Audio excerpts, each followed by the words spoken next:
अस्सलाम वालेकुम, बिस्मिल्लाहिर्रहमानिर्रहीम। आज हम बना रहे हैं अलसी की पिनियाँ, जो कि बहुत ही मज़े की बन के तैयार होती हैं। यहाँ मेरे पास हैं बादाम और गरी, जिनको मैंने देसी घी डालकर तो थोड़ा सा रोस्ट कर लिया। बादाम थोड़े से क्रिस्पी हुए तो मैंने निकाल के हल्के से ठंडे करके तो चॉप कर लिए। अगर बुज़ुर्गों के लिए बना रहे हैं तो आप बिल्कुल चीज़ों को बारीक पीसा करें, और शुगर वालों के लिए बना रहे हैं तो बीच में चीनी या आप गुड़ शक्कर वगैरह का इस्तेमाल नहीं करें। वैसे भी मीठी हो जाती हैं, ये दाल हो या अलसी की पिनियाँ हो, कुछ भी ये ड्राई फ्रूट्स के साथ ही हल्की सी मीठी हो जाती हैं। जैसे ये रोस्ट होंगे तो इनको मैं ठंडा करूँगी और चॉपर में पीस लूँगी। इसमें हम डाल रहे हैं, ये देखें, चारों मगज़ को हल्की आंच पे आपने रोस्ट करना है, हल्का सा रोस्ट करना है, कलर बदलने का इंतज़ार नहीं करना, हल्का सा रोस्ट करके निकाल लेना है। इसी तरह से हम तिल जो हैं उनको करेंगे। मैंने 1 किलो अलसी में ½ kg मैंने बादाम इस्तेमाल किए हैं, 1 पाव मैंने कोकोनट इस्तेमाल की है, नारियल, और 1 छटांक मैंने चारों मगज़ और 1 छटांक ही तिल, या 1.5 छटांक कर सकते हैं।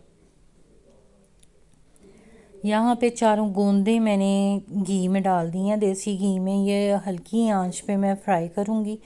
ये बिल्कुल चिप्स की तरह से क्रिस्पी हो जाएंगी, फूल के सॉफ्ट हो जाएंगी। हम हाथ से दबाएंगे तो टूटने वाली हो जाती है। जैसे इस तरह से हो जाए तो इसका मतलब है पक गई है। कलर इसका बिल्कुल चेंज नहीं करना, बस फूल जाएगी तो हम इसको सेपरेट कर लेंगे। हल्का सा ठंडा करके कूट लें आप अच्छी तरह से, या फिर आप चॉपर में उस कर लें, ग्राइंडर की छोटी वाली डब्बी में आप बारीक पीस लें। अच्छे से पीस के तो सारी चीज़ों को आप एक साइड पे रखते जाएं। जिन्होंने सब्सक्राइब नहीं किया मेरे चैनल को, आप सब्सक्राइब कर दें, बेल के निशान को आप प्रेस कर दें। अपनी दुआओं में याद रखा करें। अलसी बहुत सारा फाइबर होता है अलसी में, और प्रोटीन बहुत ज़्यादा होता है। चारों गोंदें जो हैं हमारी हड्डियों को मजबूत करती हैं, हमारी बॉडी के लिए बहुत सारे इसके बेनिफिट्स हैं। ये देखें, माशाल्लाह से फूलती जा रही है। चारों गोंदें जब फूल जाएंगी तो बिल्कुल फ्लफ़ी सी हो जाती हैं। ये देखें, घी जो था वो जज़ब हो गया सारा का सारा।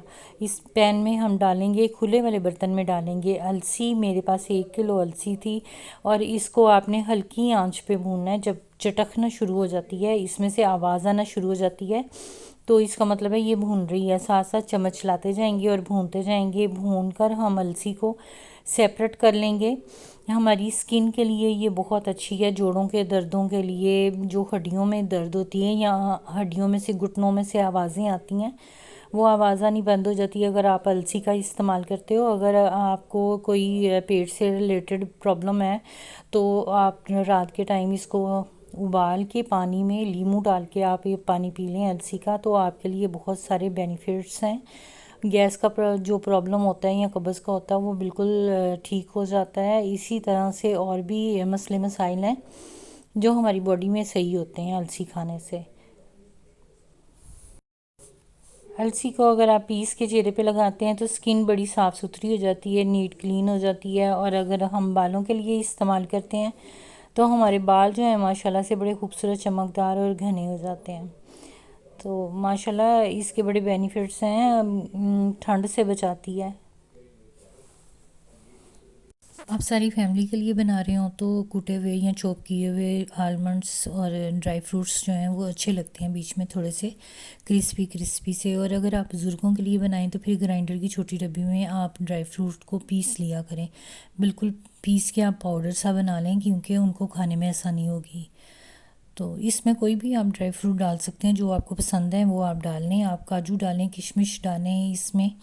पम्पकिन सीड्स जो हैं वो बड़े मज़े के लगते हैं, वो भी आप डाल सकते हैं इस। और जो जो पसंद है आप सारा इसमें ड्राई फ्रूट का इस्तेमाल कर सकते हैं। थोड़ा सा रोस्ट करें, आप देसी घी में कर लें। देसी घी जो है मैंने ऑलपस का इस्तेमाल किया, आप कोई सा भी कर सकते हैं। अखरोट को मैंने छोटा छोटा तोड़ लिया था। बादाम को मैंने चॉपर में से चॉप कर लिया, और गरी जो थी वो मैंने कद्दूकश की थी। और बाकी चीज़ें मैंने ऐसे ही इस्तेमाल की हैं। ये जब पिस जाएगी अच्छी तरह से अलसी, तो हम इसे भी सेपरेट रख देंगे ड्राई फ्रूट के साथ ही। और फिर मैंने इसमें आप आटा भी इस्तेमाल कर सकते हैं, आटे का ही इसमें इस्तेमाल होता है अलसी में, लेकिन आप इसमें बेसन का इस्तेमाल भी कर सकते हैं। बेसन के इस्तेमाल से भी बहुत मज़े की बनती है, बिल्कुल मिठाई की तरह से। मैंने इसमें जितनी अलसी थी उतना ही मैंने इसमें आटा और बेसन लिया है, यानी जितनी क्वांटिटी थी ना अलसी की 1 kg है, तो 1 kg के मुताबिक मैंने हाफ़ kg आटा ले लिया और हाफ़ kg मैंने बेसन ले लिया। इसमें आप सारा का सारा आटा या फिर सारा का सारा बेसन भी ले सकते हैं। मैंने देसी घी डाला, 1 kg अलसी है तो 1 kg ही मैंने देसी घी डाला है। उसमें मैंने बेसन को और आटे को अच्छी तरह से मैंने भून लिया है। इसमें 1 से 2 टेबलस्पून मैंने छोटी इलायची का कैडमम का किया है, ग्रीन कैडमम। तो माशाल्लाह से बहुत खुशबूदार और बहुत सारी खुशबू आ रही थी इसमें से, देसी घी की भी और इलायची की भी। बेसन की अपनी खुशबू होती है आटे की। जो ड्राई फ्रूट मैंने बना के रखा हुआ था वो सारा का सारा मैंने इसमें डाल दिया, और इसी ड्राई फ्रूट के साथ मैंने अलसी भी रखी हुई थी। तो यहाँ आगे मेरे मेहमान और साथ साथ फिर मैंने लड्डू बना लिए थे। हाथ में आप दबाते जाएं थोड़ा थोड़ा लेके, जिस साइज़ के आपने लड्डू बनाने हैं, और उनको दबा के आप गोल शेप दे के, तो ये देखें बड़े प्यारे से माशाल्लाह से बन गए हैं। रोज़ आप इसे चाय के साथ या नाश्ते के टाइम भी इस्तेमाल कर सकते हैं, स्नैक्स के तौर पे भी इस्तेमाल कर सकते हैं। और बुज़ुर्गों के लिए, बुज़ुर्गों को तो लाजमी दिया करें, बच्चों को, बुज़ुर्गों को इसमें बहुत प्रोटीन होती है, फ़ाइबर मैंने होता है अलसी और में बॉडी के शक्कर लिए का अच्छे होते इस्तेमाल हैं। किया है। आप आधा किलो से 3 पाव तक इसमें डाल सकते हैं। बिल्कुल बारीक पिसी हुई शक्कर जो है वो अच्छे से मिक्स करनी है, लेकिन गरम अलसी में मिक्स करनी है। जैसे बेसन और आटा हम भून रहे थे तो उसी में हम शक्कर डाल के, तो फट से हम फिर डाल दें अलसी और ड्राई फ्रूट वगैरह, अच्छी तरह से मिक्स कर लें आंच बंद करके। तो अच्छी तरह से मिक्स करनी है इसमें, ताकि शक्कर जो है बिल्कुल मिक्स हो जाए, मेल्ट सी हो जाए। ज़्यादा खाते हैं तो 3 पाव डाल लें, वैसे आधा किलो भी काफ़ी है। तो चीनी इस्तेमाल करना चाहते हैं तो चीनी का कर लें, ब्राउन इस्तेमाल आप शुगर। बारीक पीस कर करना हो।